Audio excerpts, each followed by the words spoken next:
الحمدللہ الحمدللہ رب العالمین والعاقبۃ للمتقین والصلاۃ والسلام علی رسولہ الکریم اللہم صلی علی محمد وآل محمد اللہم صلی علی محمد وبارک وسلم۔ معزز ناظرین اکرام، محمد صلی اللہ علیہ وسلم کی اصل عظمت، جس کو ہم بحیثیت انسان سمجھ سکتے ہیں، جس کا لوہا آج پوری دنیا مان رہی ہے اور جس کا انکشاف پورے عالم انسانی پر ہو چکا ہے، وہ یہ ہے کہ آپ صلی اللہ علیہ وسلم نے ایک عظیم ترین جامع ترین انقلاب برپا کیا، اور یہ انقلاب کم از کم وقت میں برپا کیا گیا۔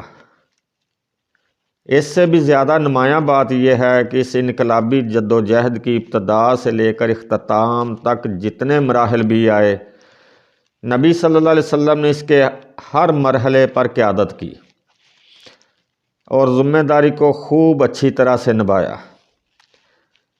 اس اعتبار سے تقابل کر لیجئے کہ تاریخ انسانی کے دو انقلابات بہت مشہور ہیں۔ انقلاب فرانس یقیناً ایک بہت بڑا انقلاب تھا۔ دنیا سے بادشاہت کے خاتمے، جمہوریت کے دور کا آغاز اسی انقلاب سے فرانس سے ہوا، جو 250 برس قبل کی بات ہے۔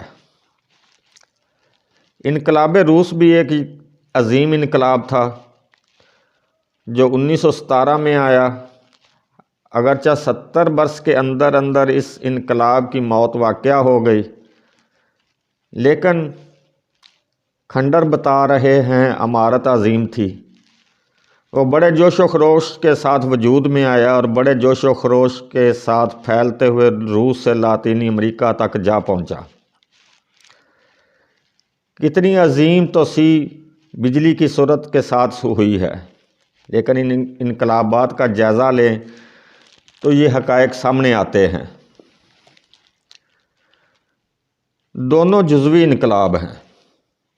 انقلاب فرانس میں صرف سیاسی ڈھانچہ بدلا، باقی عقائد، رسومات، سماجی نظام، سماجی اقدار، معاشی نظام اور تمام معاشی ادارے اسی طرح قائم رہے۔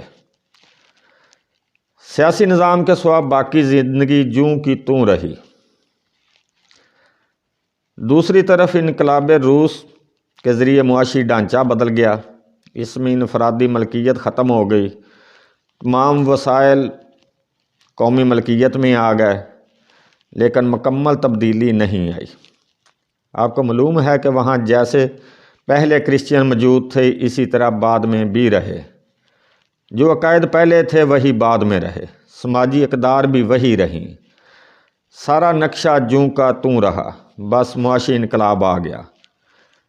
اس کو پس منظر میں رکھ کر دیکھیے، محمد صلی اللہ علیہ وسلم کا لایا ہوا انقلاب کس قدر جامع ترین تھا۔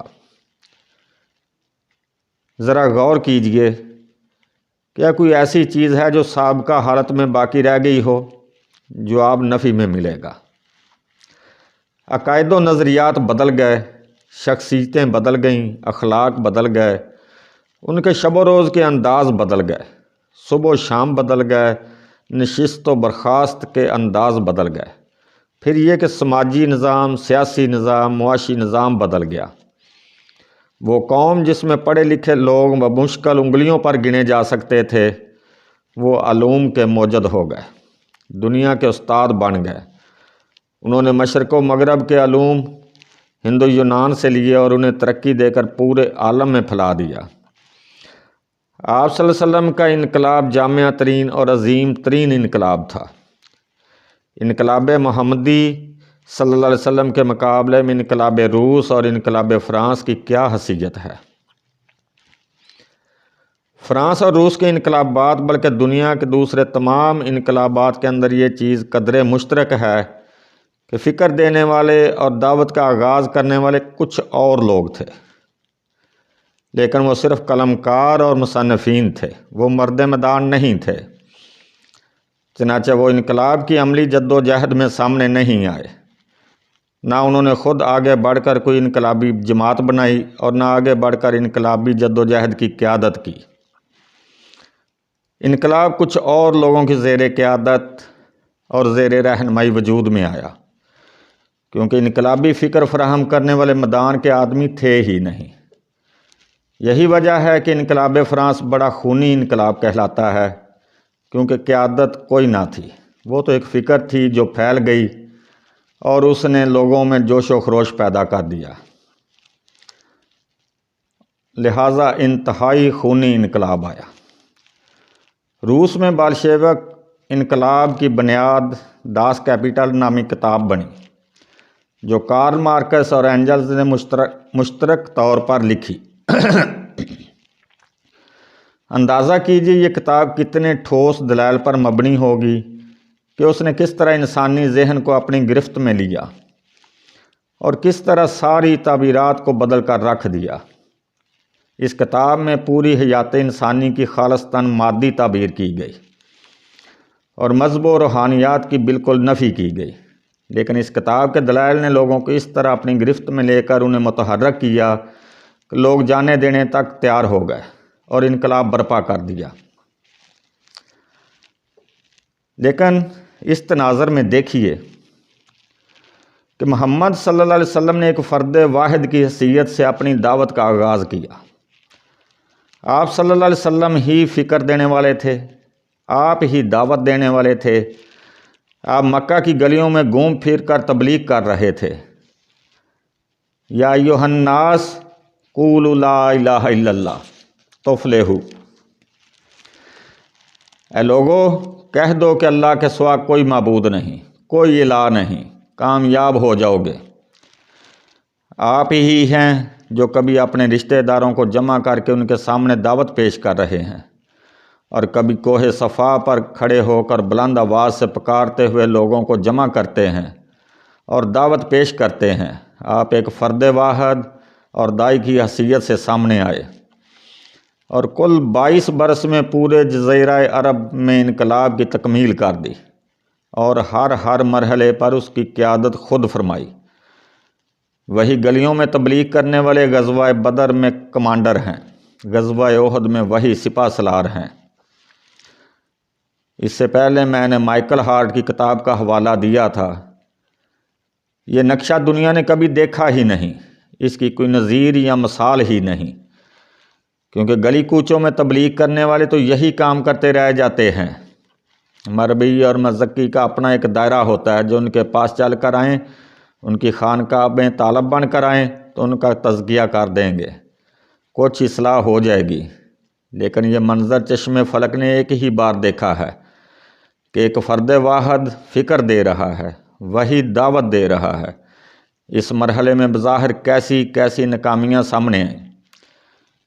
جب پہلی مرتبہ حکم ہوا اے نبی صلی اللہ علیہ وسلم اپنے قریبی رشتہ داروں کو خبردار کیجیے، تو آپ صلی اللہ علیہ وسلم نے حضرت علی رضی اللہ عنہ کو، جو آپ کے زیر کفالت اور زیر تربیت تھے اور گھریلو سامان لانا اور اس کا بندوبست کرنا انہی کی ذمہ تھی، حکم دیا ایک دعوت طعام کا انتظام کرو اور تمام بنو ہاشم کو بلاؤ۔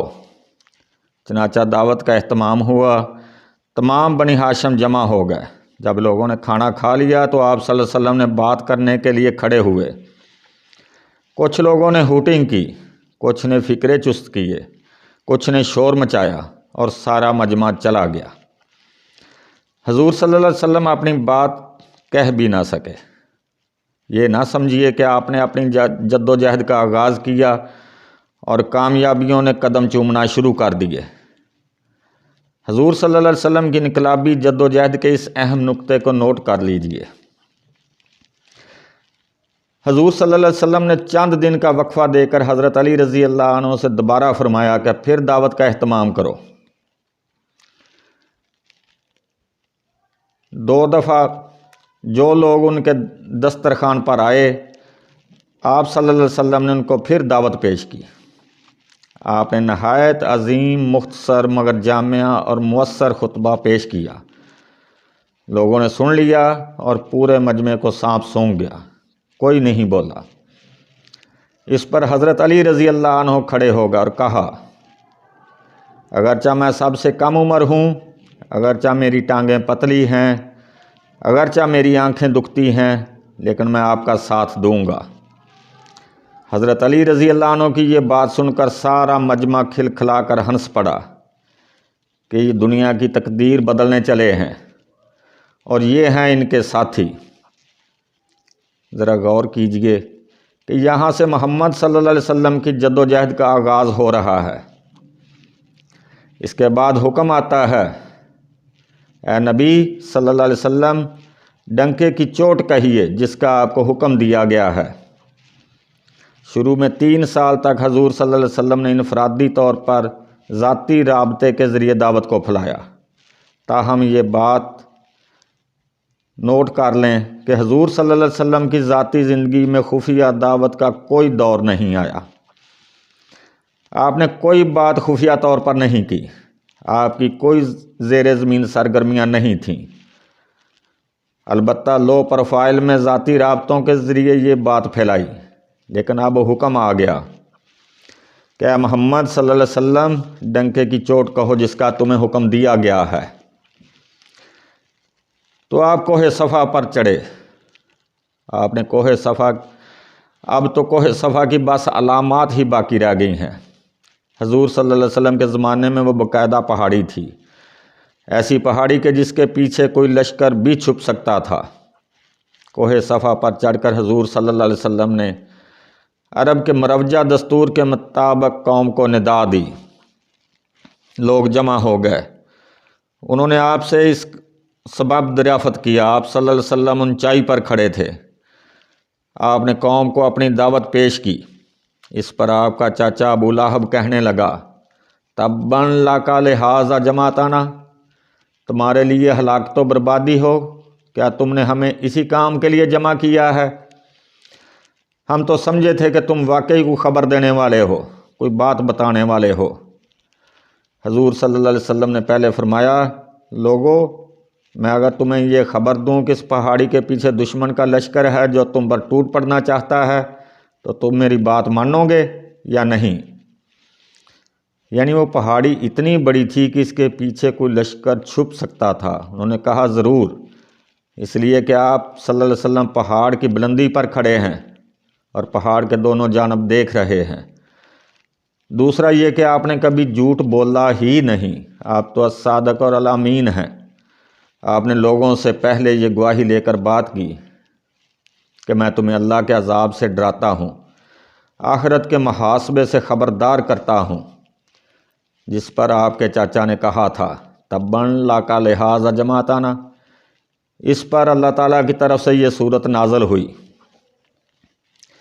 تبت یدا ابی لہب وتب ما اغنی عنہ مالہ وما کسب سیصلی نارا ذات لہب وامرأتہ حمالۃ الحطب فی جیدہا حبل من مسد۔ یہ میں نے آپ کو نبی صلی اللہ علیہ وسلم کی دعوت کے صرف 2 مناظر دکھائے ہیں۔ دل کو توڑ دینے والا آغاز ہے، انسان کے لیے کس قدر ہمت شکن اور صبر آزما ہے۔ ملتے ہیں اگلی ویڈیو میں، وما علینا الا البلاغ۔